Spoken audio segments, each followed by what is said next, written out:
Online Sanskrit कक्षा में आपका स्वागत है।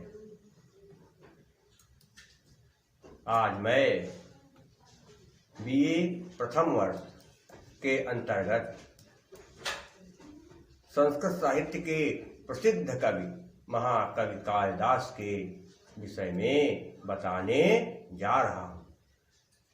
लेकिन महाकवि कालिदास जी के विषय में बताने से पहले संस्कृत क्या है यह जान लेना जरूरी है।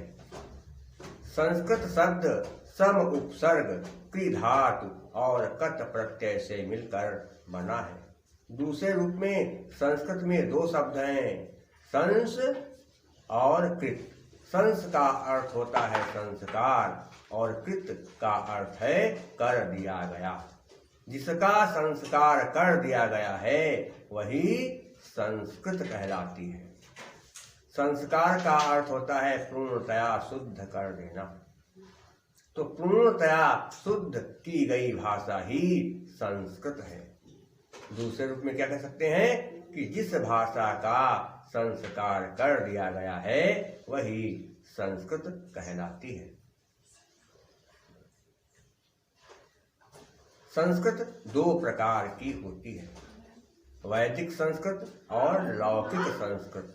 जिस भाषा में चारों वेद, ब्राह्मण ग्रंथ, आरण्यक ग्रंथ, उपनिषद, वेदांग लिखे हुए हैं उस भाषा को वैदिक संस्कृत कहते हैं। गायत्री मंत्र का उच्चारण हम लोग करते रहते हैं। ओम भूर्भुवः स्वः तत्सवितुर्वरेण्यं भर्गो देवस्य धीमहि धियो यो नः प्रचोदयात्। ये गायत्री मंत्र वैदिक संस्कृत का अंग है। जिस भाषा में रामायण, महाभारत, 18 पुराण, धर्मशास्त्र, स्मृति ग्रंथ, नाटक, गद्य, कथाएं और खंड काव्य, चंपू काव्य लिखे हुए हैं उस भाषा को लौकिक संस्कृत कहते हैं। लौकिक संस्कृत का एक उदाहरण इस प्रकार है। क्या होता है कि अन्यायोपार्जितं वित्तं 10 वर्षाणि तिष्ठति प्राप्ते चैकादशे समूलं तद विनश्यति। तो यह संस्कृत के विषय में महत्वपूर्ण बात हुई जिसे जानना सबके लिए जरूरी था। महाकवि कालिदास ने दो महाकाव्य रघुवंशम और कुमार संभव लिखे। रघुवंशम में सूर्यवंश के 21 राजाओं का चरित्र बताया गया है और इसमें 19 सर्ग हैं। कुमार संभव में 17 सर्ग हैं और इसमें भगवान शिव और माता पार्वती के विवाह की कथा लिखी हुई है। इसके अतिरिक्त कालिदास ने 3 रूपक लिखे हैं, अभिज्ञान शाकुंतलम, विक्रमोर्वशीयम और माला विकाग्निमित्रम। साथ ही साथ कालिदास ने 2 खंड काव्य मेघदूतम और ऋतुसंहारम भी लिखे हैं। कुल मिलाकर के कालिदास ने 7 ग्रंथों की रचना किया है। कवि कालिदास का समय अनेक शोधों से यह प्रमाणित हुआ है कि इनका समय 150 ईस्वी से लेकर 450 ईस्वी के बीच का रहा है। महाकवि कालिदास उज्जैनी नगरी के महाराजा विक्रमादित्य के दरबारी कवि थे। इनके जीवन के विषय में ये पता चलता है कि कालिदास बाल्यावस्था में महामूर्ख थे। कैसे? एक राजा थे जिनका नाम शारदानंद था।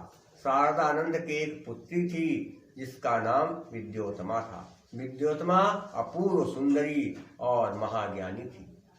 उसने प्रतिज्ञा किया था कि जो उसे शास्त्रार्थ में हरा देगा उसी के साथ वह विवाह करेगी।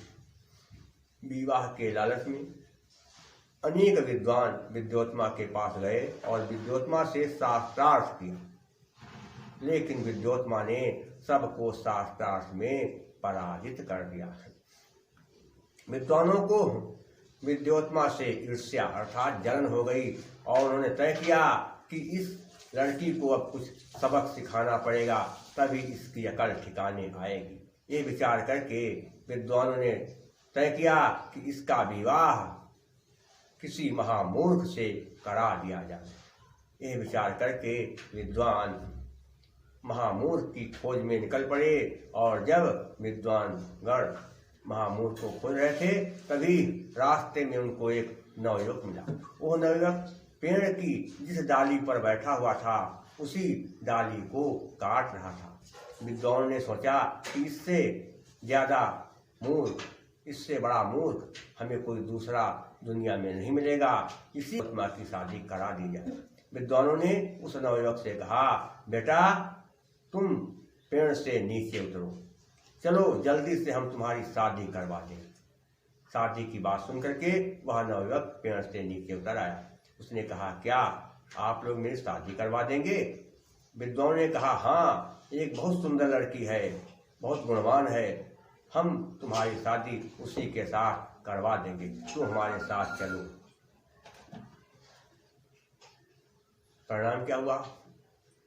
विद्वानों ने उस नवयुवक को नहलाया, धुलाया, साफ सुथरे कपड़े पहनाए और फिर उसको अपने साथ लेकर चल पड़े। और रास्ते में विद्वानों ने उस नवयुवक से कहा, हम तुम्हें जहाँ लेकर जा रहे हैं वहाँ तुम्हें कुछ बोलना नहीं है, एक भी शब्द नहीं बोलना है, मौन ही रहना है, क्योंकि वो लड़की तुम्हें देखेगी तो उसके प्रश्नों का उत्तर तुम्हें मौन रह करके ही देना है। उसने कहा, ठीक है।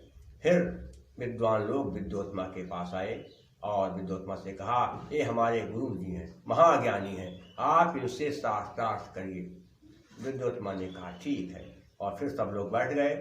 कालिदास विद्योत्मा के सामने बैठ गए और फिर विद्योत्मा ने एक उंगली उठाई। कालिदास ने समझा कि यह मेरी एक आंख फोड़ना चाहती है। कालिदास ने कहा, तुम अगर मेरी एक आंख फोड़ोगी तो मैं तुम्हारी दोनों आंखें फोड़ दूंगा। उन्होंने कालिदास ने विद्योत्मा की एक उंगली के परिणाम स्वरूप दो उंगलियां उठाई। विद्योत्मा ने फिर 5 उंगलियां उठाई। कालिदास ने सोचा कि यह मुझे थप्पड़ मारना चाहती है। कालिदास ने कहा, मैं भी कम नहीं हूं, मैं थप्पड़ का जवाब तुम्हें घूसे से दूंगा। विद्वानों ने विद्योत्मा से कहा, राजकुमारी जी, निर्णय हो गया, आप शास्त्रार्थ में हार गए। विद्योत्मा ने कहा, कैसे? विद्वानों ने कहा कि आपने एक उंगली उठाई, आपके कहने का मतलब यह था कि इस संसार में ईश्वर एक है, लेकिन ईश्वर का अस्तित्व तभी संभव है जब जीव हो। तो संसार में ईश्वर ही नहीं, जीव भी हैं, इसलिए संसार 2 तत्वों से चल रहा है। आपने 5 उंगलियां उठाई, आपके कहने का मतलब ये था कि संसार में 5 तत्व हैं और इन्हीं 5 तत्वों से ही सारे संसार का निर्माण हुआ है और इन्हीं 5 तत्वों से ही सारा संसार चल रहा है। छिद्र जल पावक गगन समीरा। लेकिन ये 5 तत्व तब तक अपना काम नहीं कर सकते जब तक यह एक दूसरे से न जुड़ जाए। इसलिए इन 5 तत्वों का जुड़ना जरूरी है। तो हमारे गुरु जी ने आपके प्रश्नों का मौन रह करके सही उत्तर दिया है। विद्योत्मा ने कहा, ठीक है, मैं इनसे हार गई, अब मैं इनसे विवाह कर लूँगी। और फिर उस नवयुवक का विद्योत्मा से विवाह हो गया और वह नवयुवक विद्योत्मा के साथ उसके राजमहल में रहने लगा। एक दिन विद्योत्मा और वह नवयुवक पास में बैठे हुए थे। जिस कमरे में विद्योत्मा और नवयुवक बैठे हुए थे वहां एक खिड़की भी थी और खिड़की से सारा बाहर का दृश्य दिखाई दे रहा था। तभी बाहर एक ऊंट निकला। विद्योत्मा ने उस नवयुवक से कहा, किमिदम, अर्थात ये क्या है? उस नवयुवक ने कहा, उठ उठ उठ। विद्योत्मा चौंक गई। कहा, ये तो सही बोल भी नहीं पा रहे हैं और उनको लगता संस्कृत कुछ भी नहीं आती है। अरे मेरे साथ छल हुआ।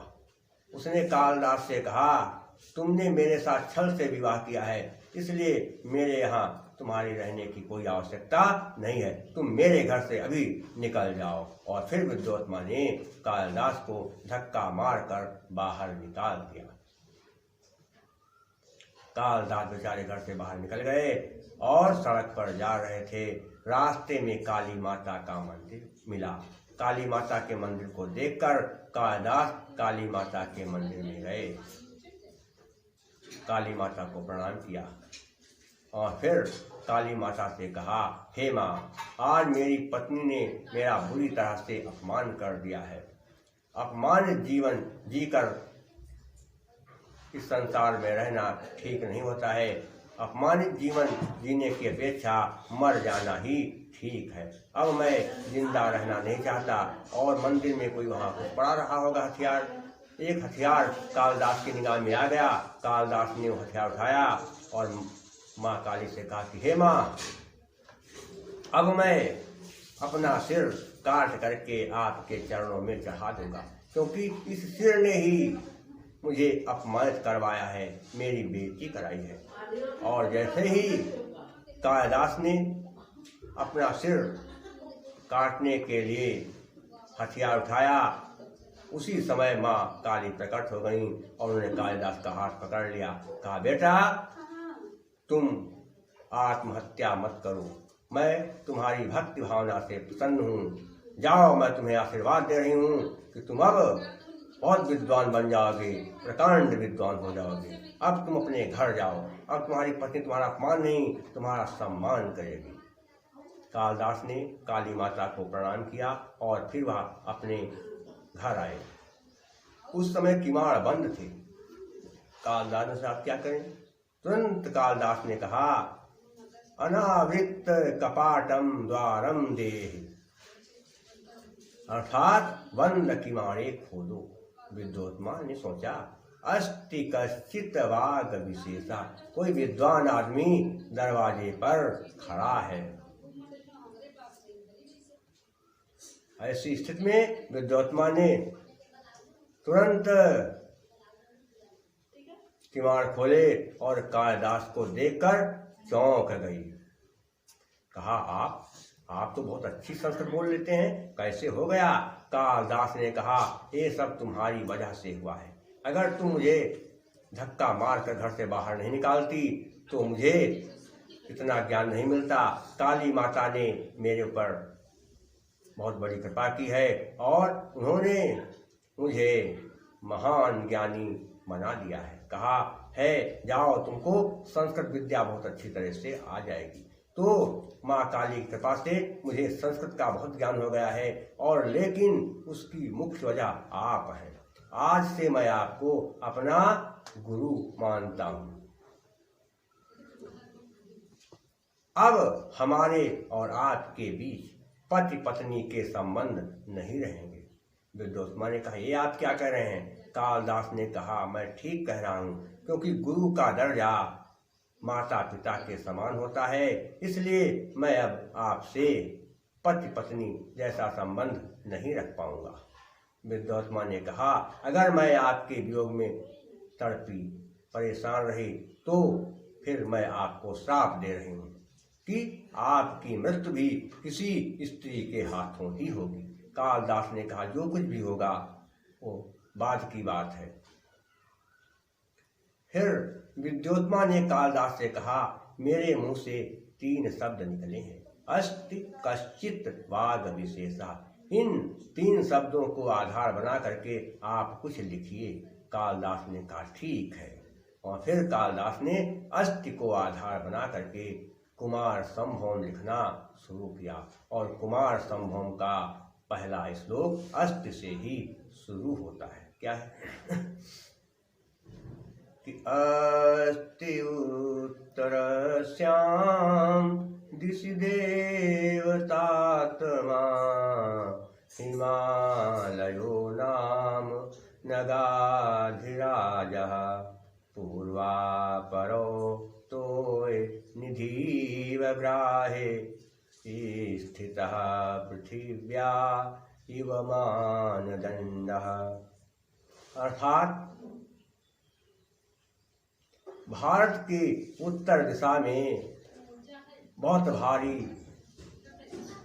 देवताओं में पूजनीय हिमालय नाम का पहाड़ है, जो पूर्व और पश्चिम के समुद्रों तक फैला हुआ है। ऐसा लगता है कि ये मानो पृथ्वी को नापने तौलने का मानदंड हो। इसके बाद कश्चित को आधार बना करके कालिदास ने मेघदूतम लिखना शुरू किया, और मेघदूतम का पहला श्लोक कश्चित से ही शुरू होता है। कैसे?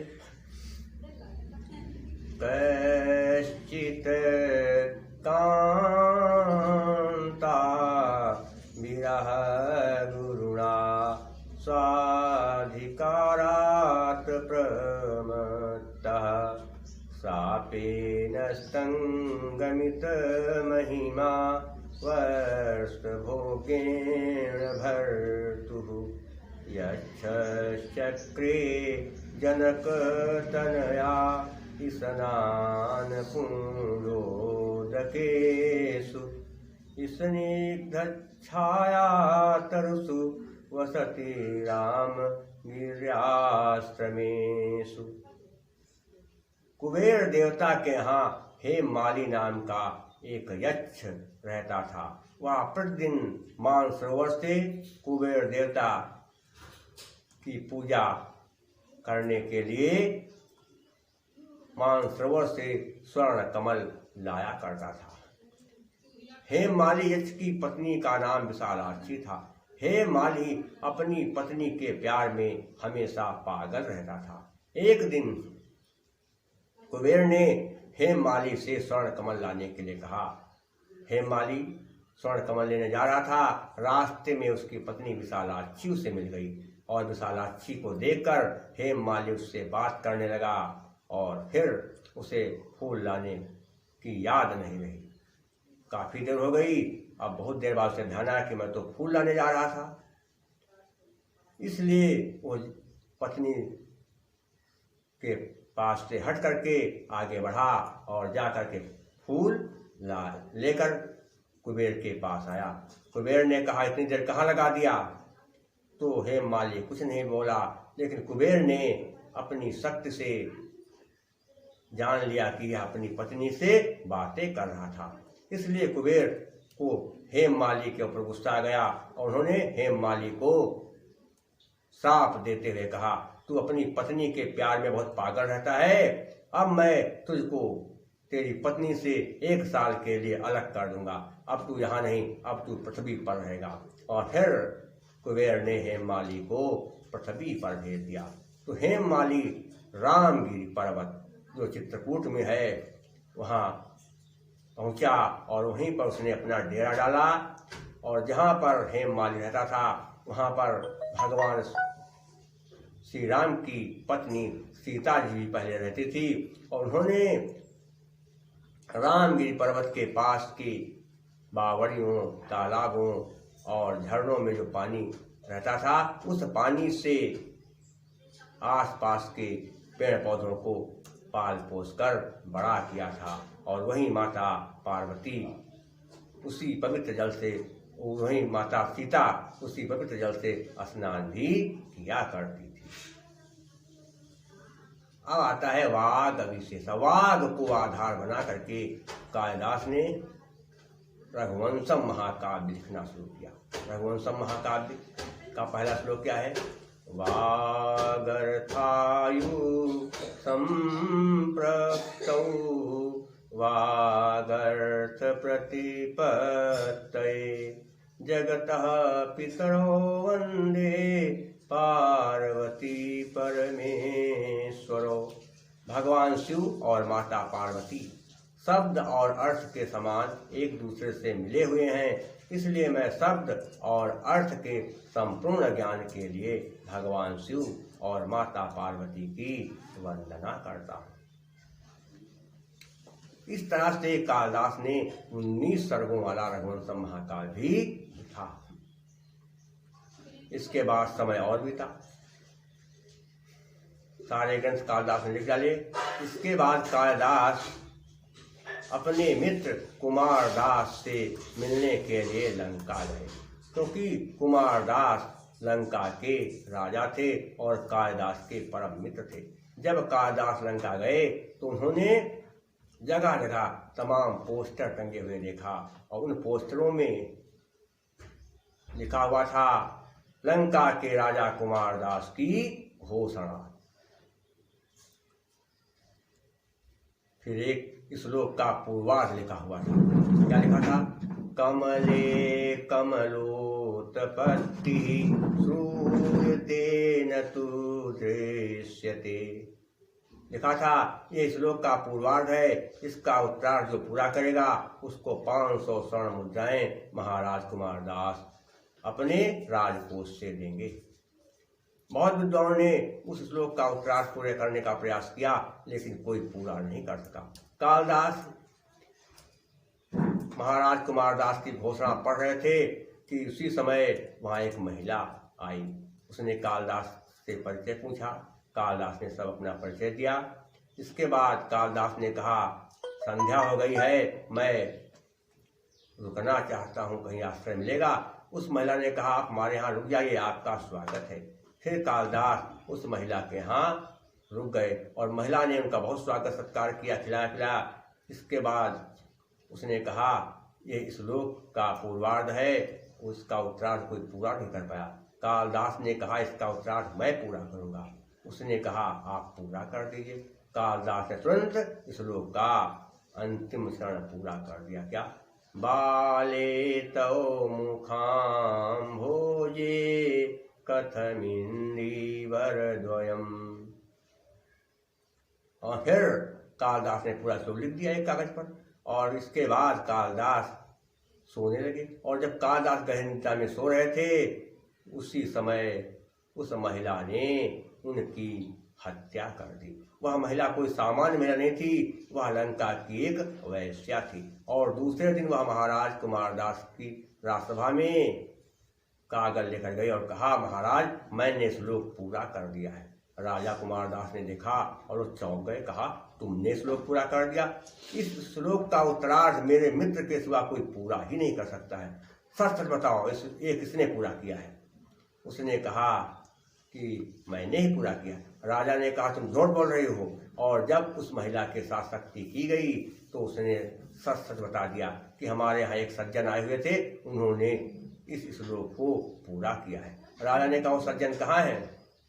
उसने कहा मुझसे बहुत भारी भूल हो गई है, मैंने उनकी रात में हत्या कर दी है।